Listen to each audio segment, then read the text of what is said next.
Come to a supine position. Just legs a bit spread, arms a bit spread, head centered, eyes closed. Let's just become aware of our breathing. You can even take a few nice deep breaths. So exhale completely, abdomen down. Inhale 1, 2, 3, 4. Exhale 1, 2, 3, 4. So that should do. Now we take a double hip flexion for a 1 minute. So just lie down, take both knees towards the chest and hug the back of the thighs so that the hugging force of the arms are going right into the hip socket. So stay here and try to catch more towards the elbows. So not too easily by the fingers. You try to keep hugging your forearms so that the thighs keep moving towards the front torso. Occasionally you can also activate the hamstrings by bending the knees, the calves, pressing down on your forearms. That activates the hamstrings. Stay here with sensations of the hip flexion. The rotation of the head of the thigh bone in the socket of the hip. Just try to feel all that. You can also internally rotate the hips a bit. And so you want to turn the front of the thighs towards each other. So those kind of thoughts get energy flowing in good ways. Then release, that's 1 minute. Now let's do some abdomen work. So lying down with the legs bent, take the arms back. Exhale, just curl upper back and head off, taking knees towards the chest and slowly lie down, arms back. Exhale 2, curl. Inhale, lie down, arms back. Exhale, curl, knees towards chest, arms forward. Inhale, lie down. Exhale, curl.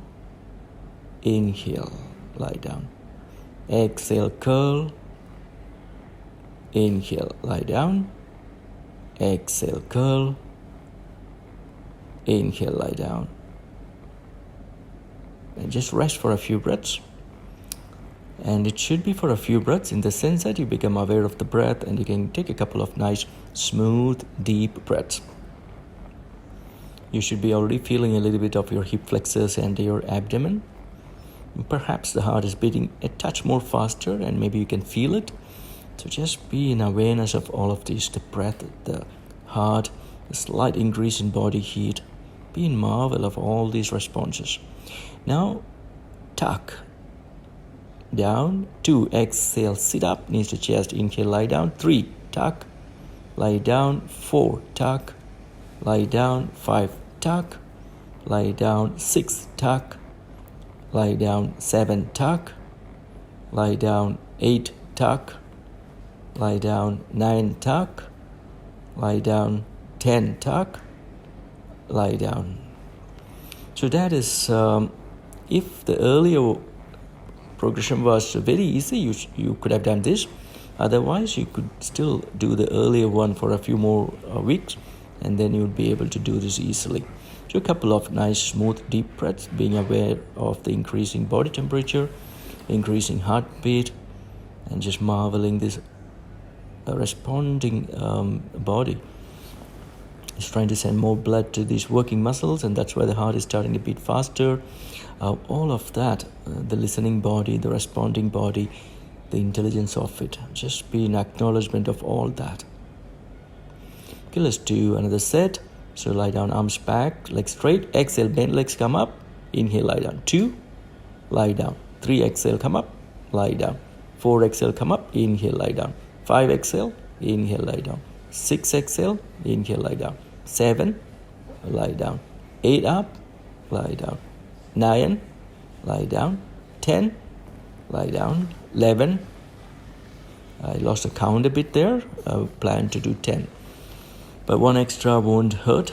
So just lie down and just taking a few smooth breaths and in awareness and in gratefulness of the gift of movement. Next one is a knee to chest position, passive. but a 90-degree knee flexion. So this is a problem for me. My knees tend to splay out. So I'm just putting the strap in and strapping the thighs together.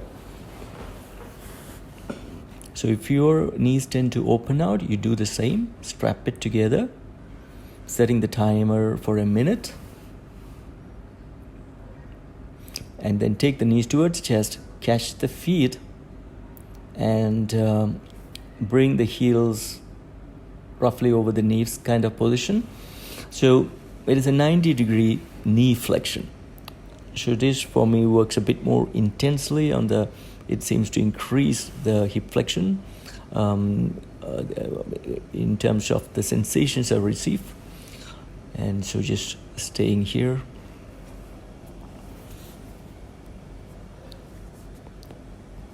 Connecting to different sensations.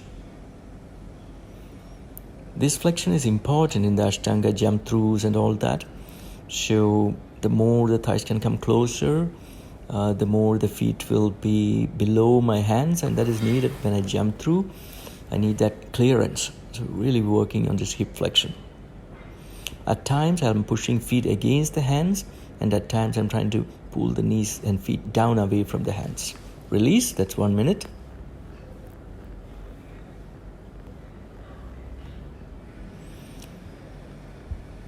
Now for 30 seconds, we are going to work on some hamstring work.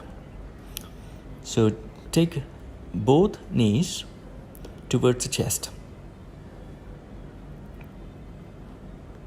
Setting the timer for 30 seconds.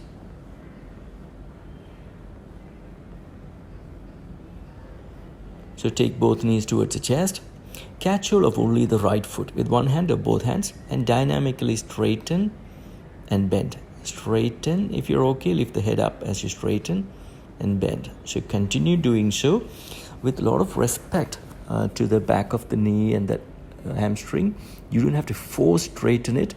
Keep on moving with respect. And maybe around 80% straightening of the knee is a good place to start. And in a couple of days, weeks, it will straighten much more. And that's 30 seconds. So just rest for a few moments.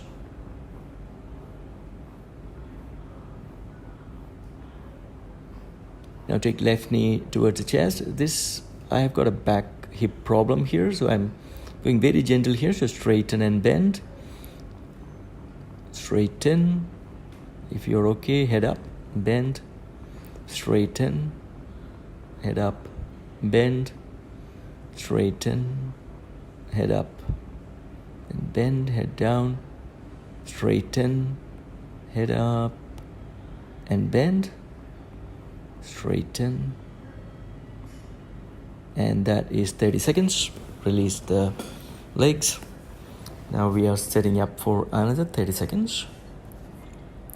For double leg, what we call dynamic Supta Paschimottanasana. So catch hold of both feet and then exhale, straighten both knees. Inhale, bend legs. Here I'm feeling a little bit of discomfort, so I'm just going very gingerly. That's 2, but perhaps some of you can really work at it in a deep manner. So just carefully working. That's 3, and then bend. 4, carefully straightening and bend. 5, straighten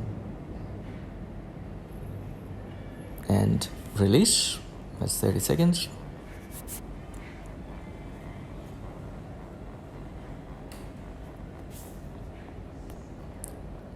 A few smooth breaths. Exhale fully. Inhale 1, 2, 3. Exhale 1, 2, 3. Inhale 1, 2, 3. Exhale 1, 2, 3.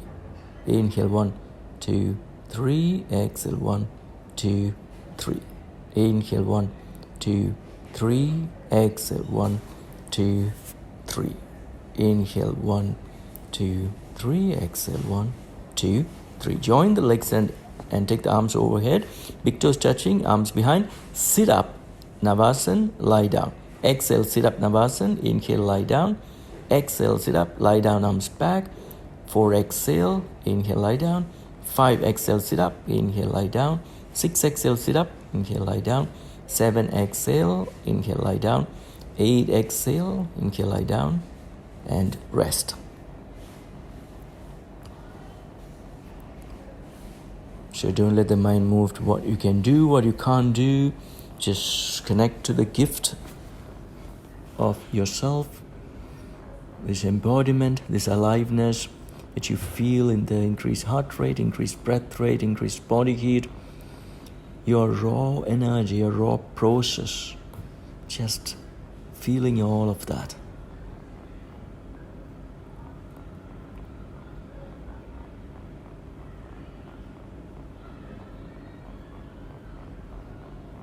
Okay, let's do second round. So exhale, sit up, legs straight. Inhale, control, lie down. Exhale, sit up. Inhale, lie down. 3 exhale, sit up. Inhale, lie down. 4 exhale, sit up. Inhale, lie down. 5 exhale, sit up. Inhale, lie down. 6, lie down. 7, lie down. 8, lie down. 9, lie down. 10, lie down. 11, lie down. And just rest, and again feeling that different sensations you're feeling with the eyes closed. So right now you let go of the different identities. You're not the profession that you work as, you're not the relationship identity, you are this energy. So now let's work on some protraction and retraction. So lying down, protract, retract. So round the upper back a bit, shoulder blades move outward away from the spine, protract and retract. You can't see it, and really trying to move the shoulder blades towards the spine. So just do this a few times. This is important in the later sequences. So just setting up here, arms by the sides, and then you're doing shoulder blade elevation, depression. Elevation towards the ears, press towards the hips. Elevation, press towards the feet, that's depression. Elevation, depression, really press. Elevation, depression. Elevation, and rest. So now we are going to work a little bit on body weight. So one of the problems in the Ashtanga sequences are people put hands on the floor too early, and when they jump or move, the feet hits the floor very early.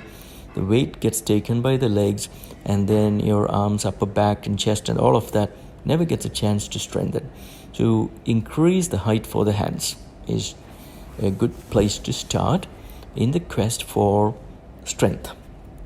So this is different from handstand strength, which we did in the other sequence. Here is kind of a horizontal arm strength, and then arms in a downward position. Yesterday was overhead arm strength. So arrange 2 chairs just around hip width distance, and 1 chair in front of you around the leg distance. Then because of my wrist arthritis, I need the push-up bar, but you won't need it. So just walk back, shoulders over wrist, engage the upper back, take the pubis towards navel. Now walk in, protract more and more, lean a bit, and at this point, you're lowering the hips under the shoulders, and then you work on this elevation, active depression, passive elevation, active depression. And then you take one leg, then the other leg over the chair. Again, work on this active depression and passive elevation a few times. And then lift one leg up a few times and the other leg up a few times, really firing up your abdomen and hip flexor. Then step, and then lean forward, protract, and walk back to that plank. Walk forward, protract, lean a bit. Now as the hips come down, you have to depress, get the legs up, and then go back again. So there are different recruitments of strength here. At this point is upper back, serratus anterior. At this point is traps, upper traps, and other muscles to depress the shoulders.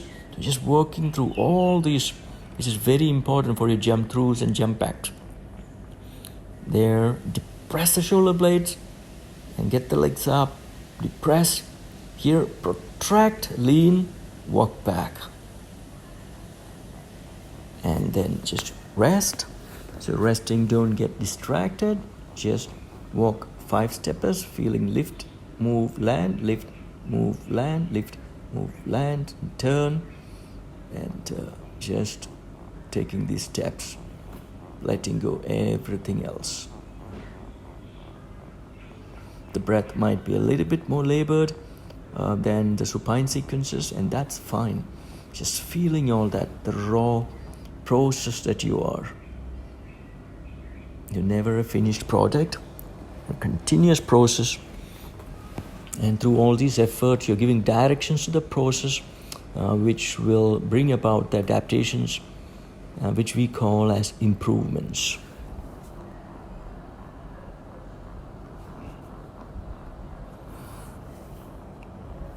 So now for the second exercise here, you need a pair of socks, or you can use a towel, something for your feet to slide. If you're using a sock, don't get support from anywhere. This is also good for balance, as well as hip flexion. Just lift the leg, put the socks, don't sit down and put, stand and put it, working on your balance as well as hip flexion.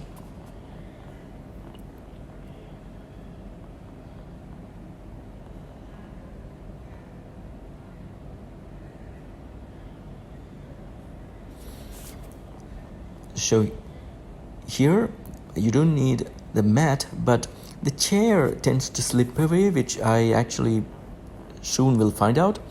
So you just need two chairs here, hands on the chair. My one chair is on a mat, but the other is not. So from here, plank, you're sliding forward, just slide forward. At this time, I'm starting to find that the chair is sliding outward. So here, you just slide back, and then in my case, I had to control the chair, but you can put chair one against the wall, one on the mat, in between space for sliding. That's 2. So 3, as hip flexor strength, abdomen strength, slide back, come forward and lift the legs. 4, slide back. I'm hopping slightly back, and that's allowed too, but eventually just try to slide back. Most of us initially will have to hop back, and then just forget what happened. Just walk. Don't keep saying, oh, I can't do that, my arms are weak. Just let that go. And if your arms are weak and you can't do it right now, that's why you're putting in the effort. So just walking.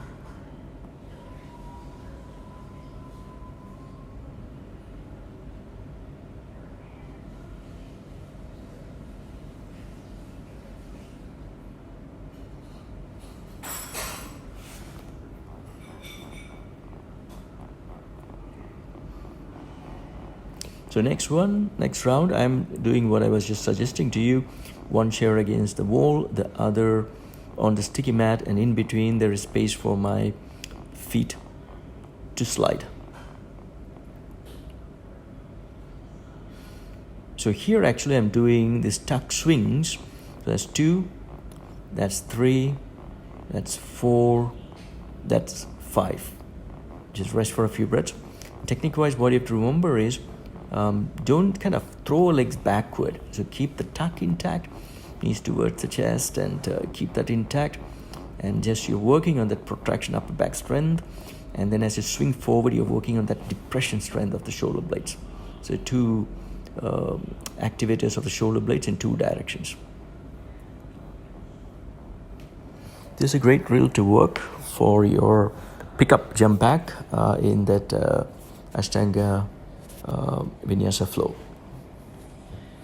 So normally feet hits the floor too early and you can't work on strength.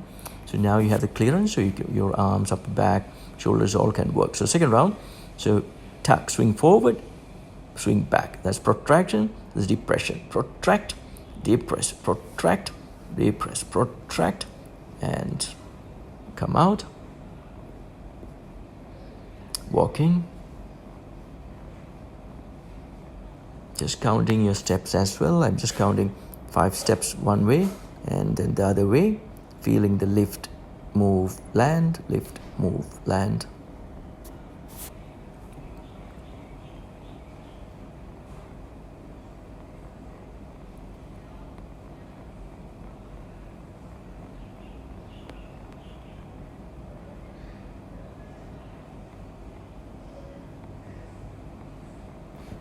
Okay, so let's go to the next drill.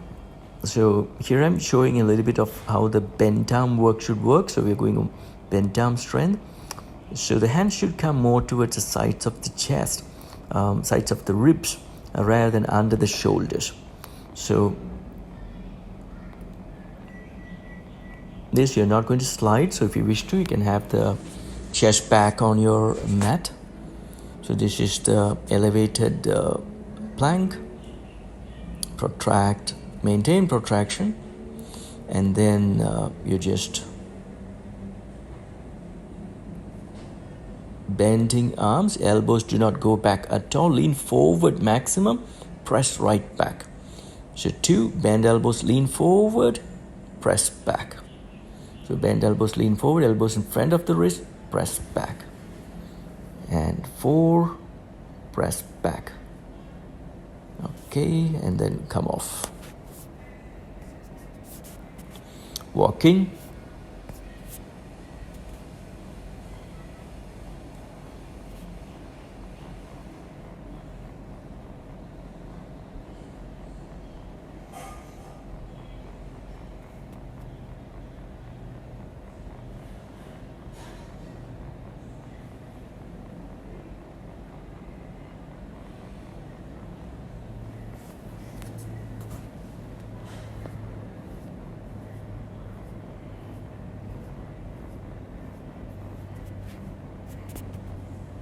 Okay, now let's do the next round.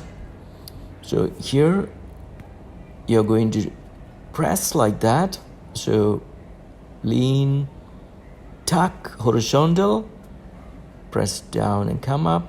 Lean forward, chest horizontal, tuck, lift up. So bent arm tuck is what we're doing here. Lean forward.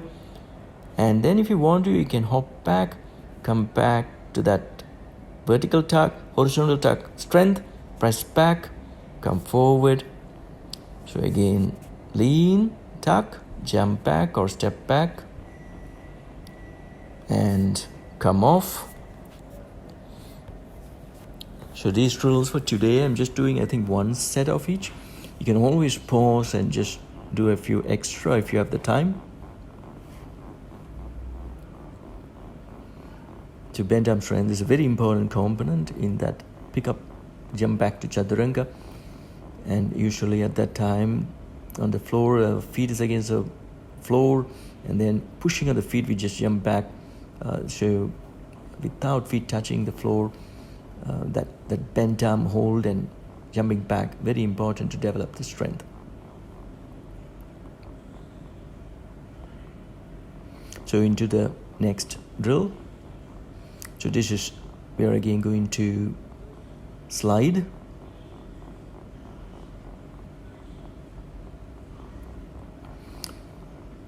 So making some clear space without mat for the slide. So either the towel or the socks.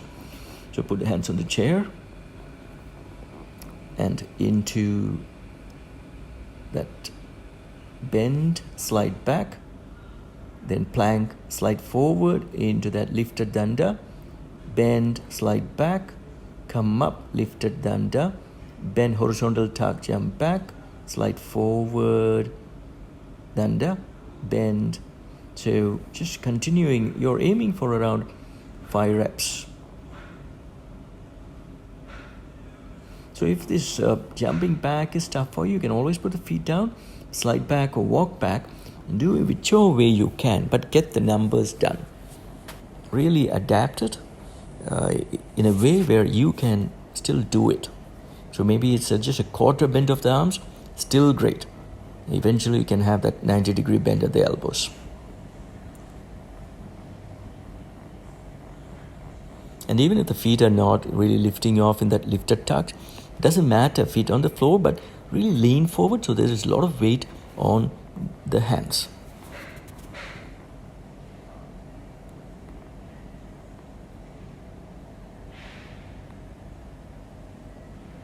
So next one is just Uttanasana, horizontal tuck, hold and jump back. So you're this is a floor work. So you're leaning down. And since my back problem, I haven't done Uttanasana for a while. Just being a little bit careful, just probing this a bit. And now from here, you just need to lean shoulders a bit forward, bend the legs, bend arms, tuck hold for a moment, jump back. Then plank it, walk forward. So the feet might not lift off initially for some of you, and that's okay. So here, feet off, jump back. Then come forward.